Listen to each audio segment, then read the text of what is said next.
Hello guys, and welcome back to another video. I'm so excited about today's videos. This is a video which you guys have been requested so much. I had so many requests about meal prep.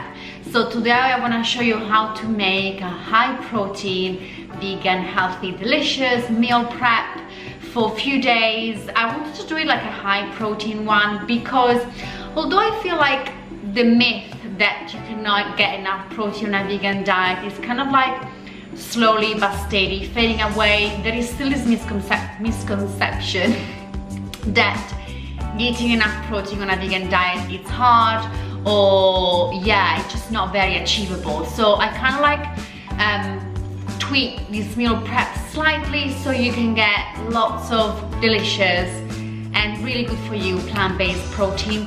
So we're gonna make 3 meals. We're gonna make breakfast, lunch and dinner. So for breakfast we're gonna make chocolate, protein and strawberry overnight oats. And for lunch we're gonna make some delicious pea and chickpea fritters with quinoa and some beetroot hummus. These fritters are so good. By the way, they're not fried, they're baked, so they're even healthier. And for dinner we're gonna make a really delicious sweet potatoes and lentil dal. I'm obsessed with dal. I can literally eat it anytime, any season, doesn't matter what's the weather. I just love a good dal or a good curry. All the recipes are super simple. You can make them in advance. You can freeze the dal, you can freeze the fritter, and yeah, I really hope you guys like it. And if you do make them, please make sure to tag me on Instagram as well. So let's start our meal prep. So the first recipe which we're gonna make is my chocolate protein overnight oats, and for this recipe you need 1.5 cup of oats, and I'm also gonna use 2 tablespoons of chia seed for some healthy fat and some extra protein. I'm also using some chocolate protein powder. This is sun hemp, but you can use obviously whatever protein powder you like. And then we're gonna add about 2 tablespoons of raw cacao powder to make it extra chocolatey and extra delicious. To sweeten it, I'm using some chopped up dates, but you can also use maple syrup. And for our milk, I'm using 2.5 cups of soy milk. Soy milk, obviously, it's very high in protein, so it's perfect for this recipe. And then you just want to start mixing it all together. You want to have a creamy and fairly smooth consistency. I actually find it much easier to use a whisk, so you can actually get rid of all the lumps from the cacao powder and the protein powder. So just keep whisking it until it's all creamy, and then you're gonna place it in the fridge overnight or for at least 3 hours, and you will see that all the oats have soaked up all the soya milk, creating this delicious creaminess, kind of like cold porridge. And then all you want to do is just divide it into jars. You can also use some Tupperware or whatever container you prefer. This is the perfect breakfast to make in advance. You can store it in the fridge for up to 5 days in an airtight jar or container, and it's great for when you have no time to sit down for a proper breakfast. You're on the go, you're rushing out through the door. These jars are lifesaver. We're just gonna top it with some strawberries and finally a little bit of nut butter. I'm going for some delicious peanut butter. And for our lunch, we're gonna make some pea and chickpea cakes, which they have been my latest obsession. All you need is 2 cups of frozen peas or fresh peas if you have some on hand, and all you have to do is just cover them with some boiling water and let them cook for literally just a few minutes until they're soft. For our pea and chickpea cakes, we're also gonna need 1 small white onion or half of a large one and 2 cloves of garlic, which we're gonna chop really finely.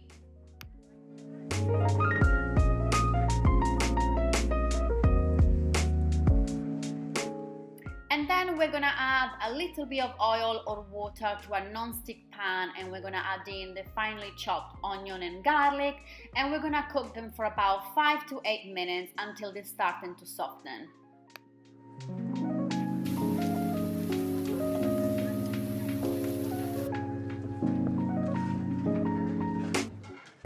Once the peas are cooked, we're just gonna add them to a food processor or a blender together with our cooked onion and garlic. And then for seasoning, we're going to use some fresh herbs. I'm using fresh thyme and marjoram, but you can also use mint.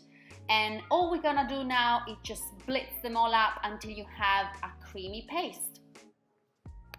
Once it's all blitzed up, you're gonna add your pea mixture to a large mixing bowl, and then we're gonna add 1.5 cup of chickpea flour, or also called gram flour, with a pinch of salt and also a generous crack of black pepper. We're then gonna also add some nutritional yeast, which I particularly love, and we're gonna start mixing everything together. Actually, I forgot a little bit of bicarbonate of soda as well.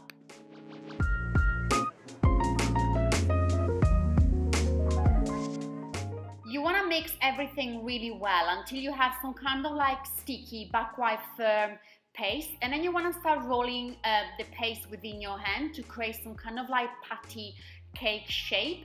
It might help if you wet your hand with some water because the mixture can definitely be a bit sticky. Also, make sure to cover your baking tray with some baking paper or parchment paper, otherwise the chickpea and pea cakes will probably stick to the bottom. You should have about 11 to 10 cakes, and at this point we're gonna bake them in the oven for about 20 minutes until they're nice and crispy on the outside and soft and delicious on the inside.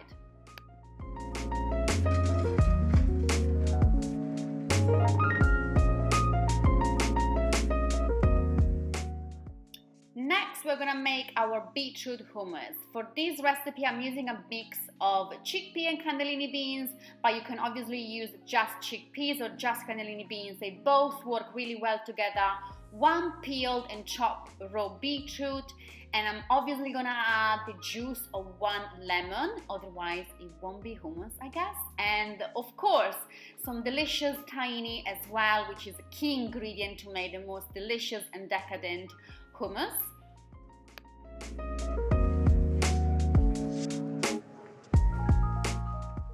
And of course, 1 clove of garlic. You can also use half or 2 cloves of garlic, depending on how garlicky you like. A generous pinch of salt, and then I'm going in with some good quality extra virgin olive oil. And I like to be generous with olive oil when it comes to hummus because it just makes it so much creamier. But you can obviously use water as well. Some black pepper, and we're gonna blitz it all together until you have a creamy and delicious consistency. And to go with our pea and chickpea cakes, I'm also cooking a batch of quinoa. Quinoa, you might know, it's very high in protein and it's super simple and quick to cook. All you need is 1 cup of quinoa, 2 cups of water, and a pinch of salt.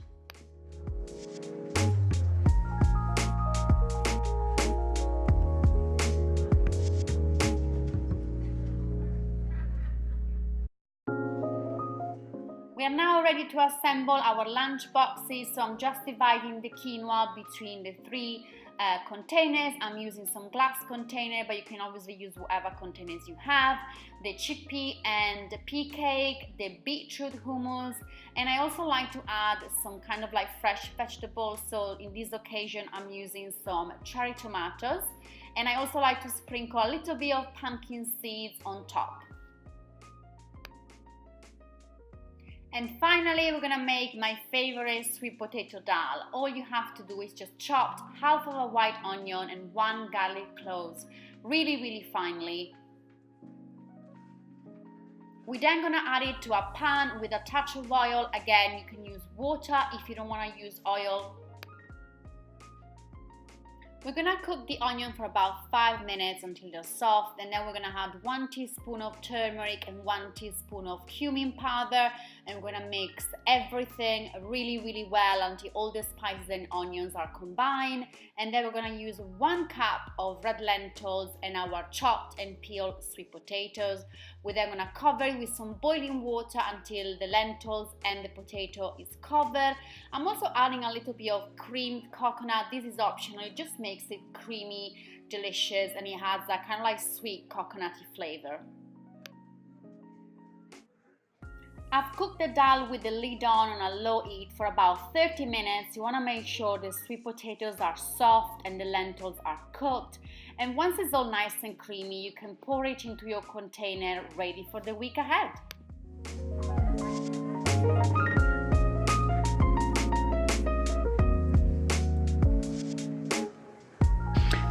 That's it, guys. I really hope you enjoyed the videos. I hope you enjoyed the meal prep. It was my first time doing a different style of videos. I hope it was clear and I hope you liked it. If you want me to make more videos like this, please make sure to leave a comment down below. If you have any ideas anyway for any upcoming video, please let me know.